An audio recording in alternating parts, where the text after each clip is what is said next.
Gheza și Curigoriu cu un secol înainte au făcut ca vișiniul să aibă conotații sfinte, creând o echipă care între timp a devenit legendă nemuritoare și baraj de neclintit. De la epoca trecută până în zilele moderne, rapid e recunoscută, semnal iubirii eterne. Noi susținem o idee, nu vrem cupe poleite, noi numim cu drag trofee sentimentele trăite. Pe Giuleștiul nostru mic, cel mai frumos loc din viață, unde orice inamic ne privește și îngheață. Ar vrea haita și cu turma să mai țină cu noi pasul, însă li se pierde urma când ni se aude glasul. Ni se cunoaște vechimea, artizani pe stadion, purisanii și puștimea uniți de același ton. Și la bine și la greu, noi am fost la înălțime, Liga 1 sau matineu, am fost aceeași mulțime. Dragoste adevărată, cum nu s-a mai pomenit, cât timp toba o să bată, noi suntem de neclintit. Și la bine și la greu, noi am fost la înălțime, Liga 1 sau matineu, am fost aceeași mulțime.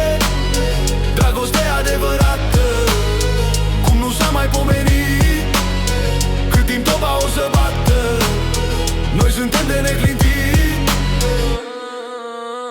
Conduceri falimentare, cât pe ce să ne doboare, dar am găsit o rezolvare, ne-am întors să dăm culoare fotbalului românesc, fiindcă ăsta ne e țelul. Cifrele clar dovedesc că am ridicat nivelul. Ne vedeți ca pe un zid și faceți cât o grimasă când peluza nor rapid domină la voi acasă. Ne îmbrăcăm în vișiniu, nu ca voi în haine negre, menținem spiritul viu și principiile integre.